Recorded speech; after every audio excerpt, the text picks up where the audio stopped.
Hi everybody. Bonjour, Tante, Zogibenesi and Anitishnakas Kanutotem. My name is Clayton Thomas-Muller. I'm a band member with Matthias Colum Cree Nation. I'm the former Treaty 6 Land and Title Symposium coordinator. I had to step away for a couple months until all the crazy intense energy around the election is settled. But there's been a lot of misinformation that's being posted online, and my own personal professional record and integrity has been put in to question by some people that are running for council.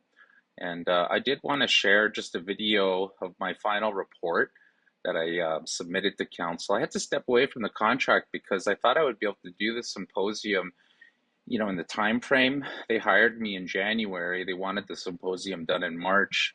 But after doing an assessment, we don't have anywhere to host over maybe a dozen at most out of town guests unless it's summertime and people can camp. So, we don't have a hotel, just Mississippi Camp, which is always full. Um, but I thought we would be able to do it, but there was a lot of delays, man, a lot of fighting on council and polarization. And there was just a lot of tragedy in the community. The hydro went out for 3 weeks this summer. I mean, the train situation.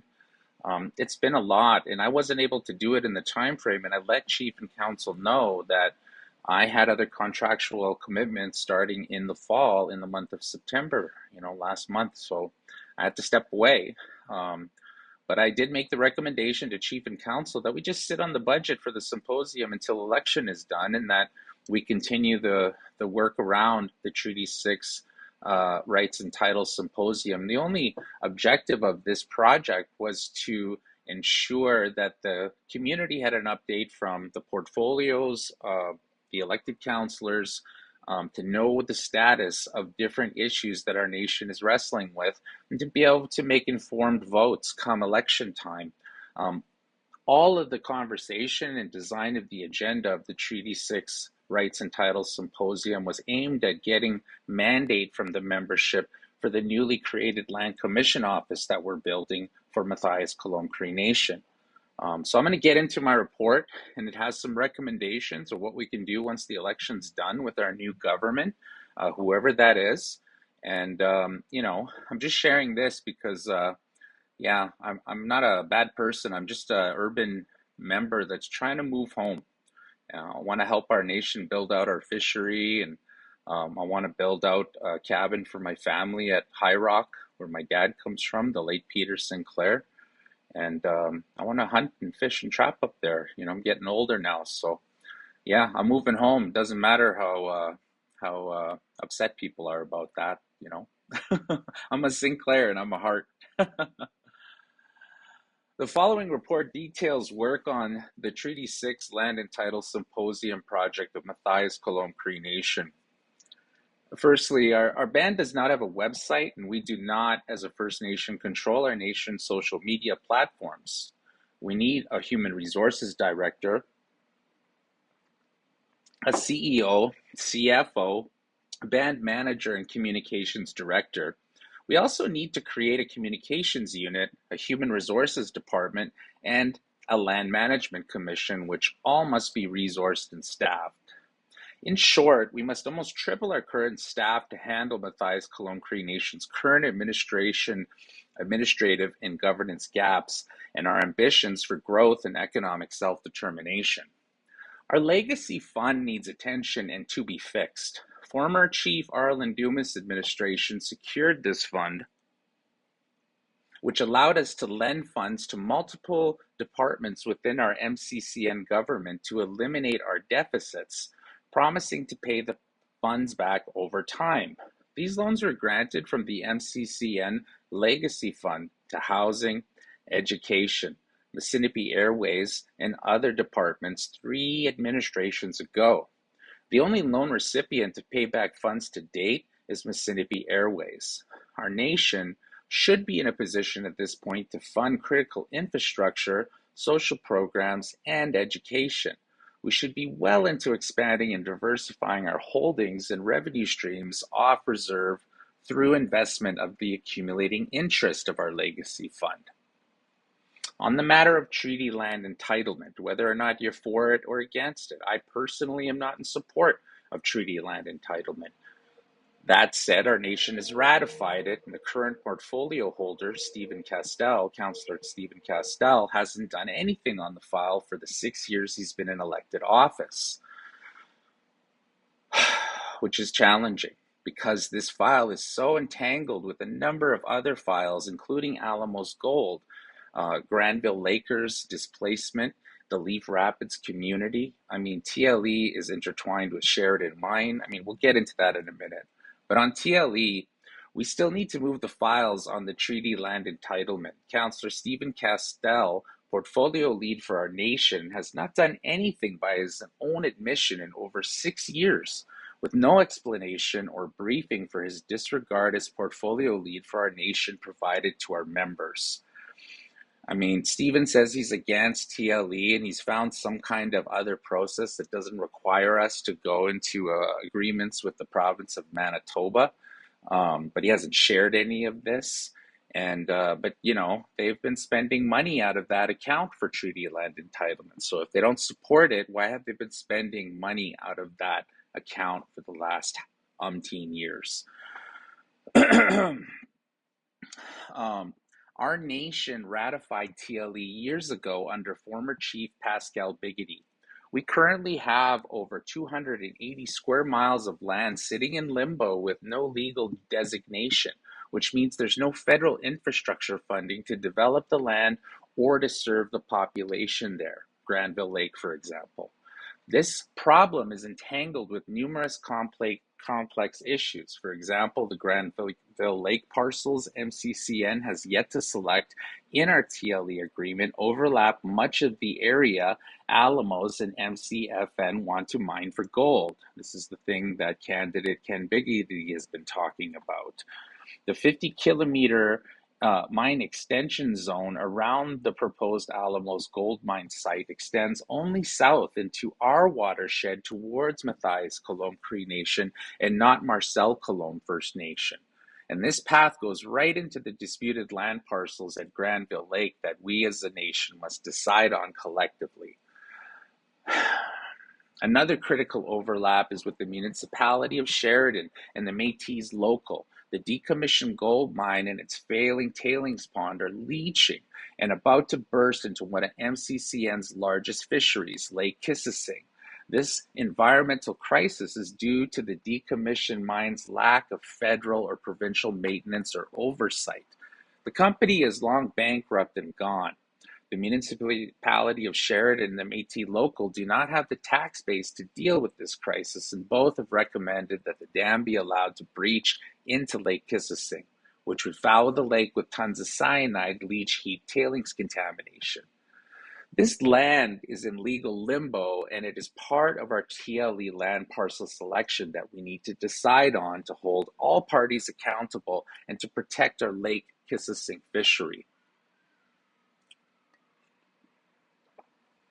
Former councillor Shirley Castell has publicly claimed that her signature was forged in the treaty land entitlement negotiations decades ago and continues to stall any resolve based on that claim. Many who were in the room when TLE was signed witnessed her endorsement. Former Chief Castell has yet to brief the nation, launch a criminal fraud investigation, or speak to the membership or the media about these spectacular, far-reaching claims. If true, it impacts dozens of First Nations and the integrity of their sovereignty and self-determination. MCCN was the first First Nations in Canada to ratify the treaty land entitlement process with the federal government. Recently, all the TLE bands participating in the Manitoba Treaty Land Entitlement Committee brought forward a class action lawsuit. MCCN did not participate and thereby did not qualify for the settlement proceeds when they won. Part of the trust relationship between the federal government of Canada and First Nations means that we must act in good faith and show up to the negotiation tables, even if it's just to say no. Failure to do so qualifies as consent due to acting in bad faith. This tenement of sovereignty is detailed in the trust relationship, which is defined by things like Section 35 of the Canadian Constitution, our own Treaty 6, and the inherent collective rights of our peoples.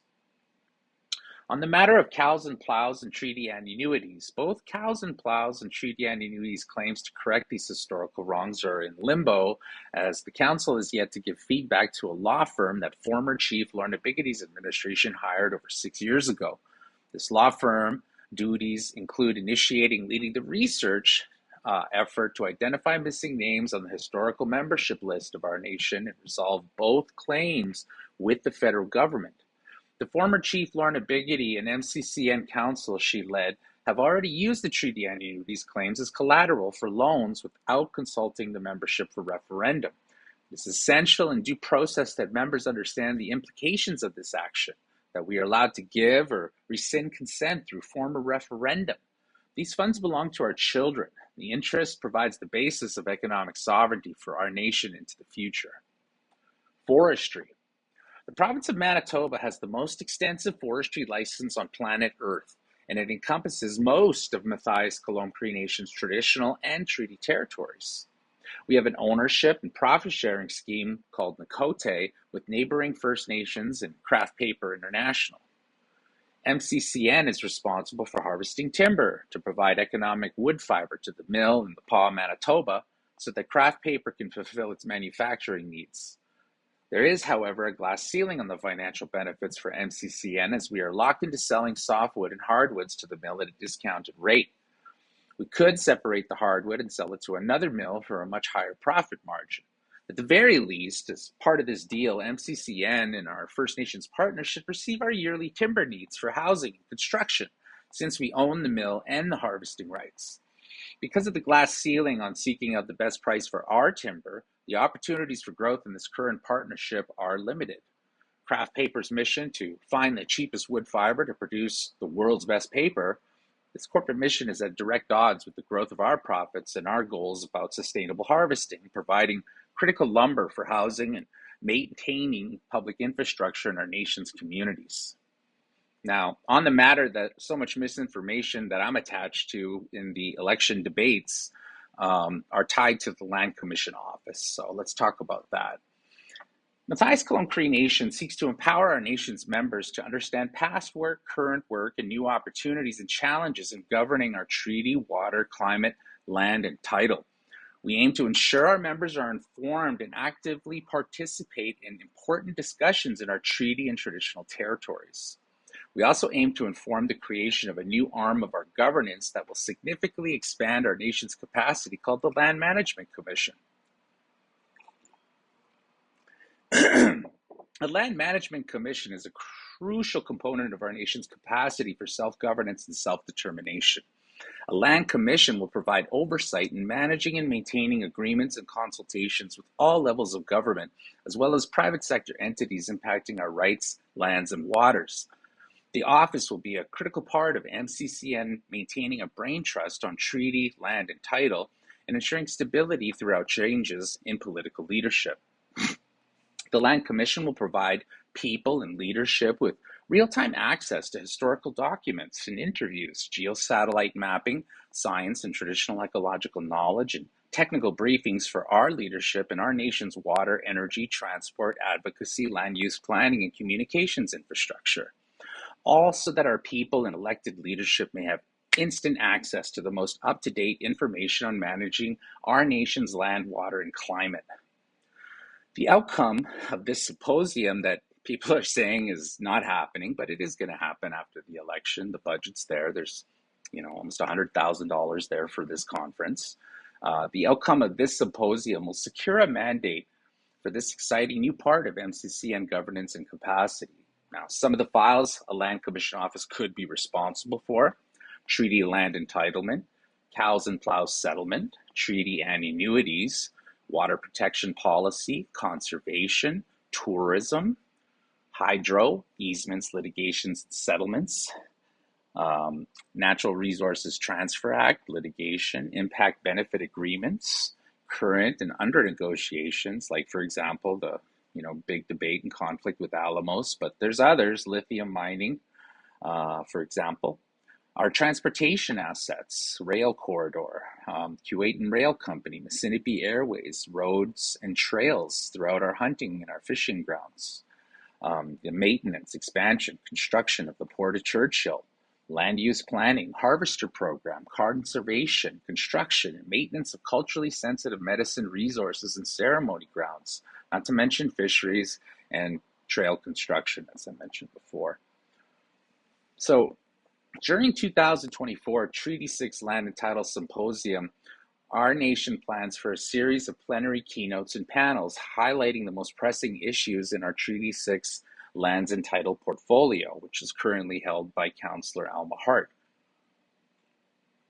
At the end of summer of 2024, both outside and local experts were meant to be invited to contribute to this symposium in the community to empower our membership and inform on the most current opportunities and challenges MCCN faces related to the protection, maintenance, land use planning, conservation, and development of our lands and enforcement of our jurisdiction. Our nation believes in moving at the speed of our people, and this effort is part of that commitment. Currently, Council has an organizer, MCCN member Clayton Thomas-Muller. However, I'm no longer the project lead. I had to step away, as I mentioned at the beginning of this video, whose job is to assess needs, develop proposals, fundraise, and coordinate efforts. Original plans for the lead up to the symposium included 4 spring speaker events on TLE, cows and plows, treaty annuities, hydro litigation, and Alamos Impact Benefit Agreement. However, due to circumstances including train breakdowns, funerals, power outages, health scares, local capacity to host out-of-town guests in the winter, I was placed on call to support response to unplanned challenges, including the need to support resolution with the Alamos gold mine file. Those events will now be follow-up events in the fall to carry momentum from the presentations and discussions and outcomes at the Treaty 6 Land and Title Symposium at the end of summer, or now, I guess, after the election. These fall and winter events will be organized by our Land Commission management staff. Our coordinator, Clayton, is in the process of moving back home to Puck. Funding for the project has been budgeted at $186,000, with $120,000 secured from our partners at Indigenous Services Canada and Nature United. More funds from private donors are expected in the next couple, well, they were expected, but due to sabotage, we weren't able to secure those. I just wasn't willing to bring any more partners in with all the division and polarity going on. External factors have challenged the original dates, and it should be known that local people will handle all security, catering, and other duties whenever we do figure out the new dates for the Treaty 6 Land and Title Symposium for rebooking. So in conclusion, folks, original plans for Treaty 6 Land and Title Symposium and Land Commission Management Office project include, hold on a second, sorry. Due to compounding external and internal events and political disagreements amongst leadership, these evening panel events should now happen at some point later in the fall and build on the momentum from the presentations and outcomes of the Treaty 6 Land and Title Symposium, whenever that occurs. Our Land Commission management staff should host and organize these panel discussion events. To date, we've already gone through all of this. Here we go. Chief Bear and Council have access to the Google Drive of this project, which houses all the helpful documents, including the agenda, proposal narrative, project budget, recommended invite list, invitation letter to expert presenters, and other related documents to execute this symposium smoothly. MCCN faces complex social and economic challenges exacerbated by delays, political infighting, misinformation, and disagreements between the council and the community. Out-of-town guests should only be invited to the symposium if leadership understands and is willing to act on the symposium's purpose to ensure the success of the Land Management Commission's mandate endorsed by our membership. Now, folks, I plan on moving home. I got a lot of dreams. My life has changed. My kids are growing up. I'm not married anymore, and I want to go home and fish.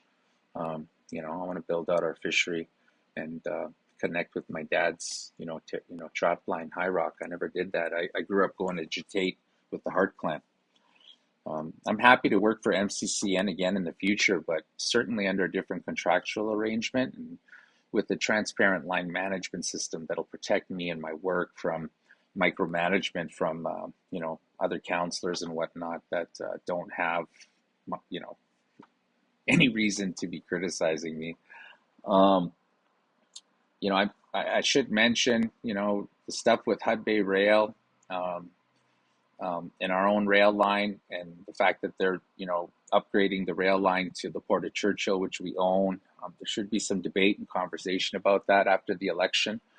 I think that chief and council should go on an immediate staff retreat out of province, so maybe like BC or something, as soon as they're elected, with facilitation, and come up with a 3-year plan that they all have consensus on, and use that as the grounding marker, that when they have disagreement, they come back to what they agreed upon in their long-term strategic plan for the next term, and they stick to that, and use that for peacemaking, so that we don't get into these kinds of crazy political situations that are so polarized, where there's no growth, there's nothing that is done.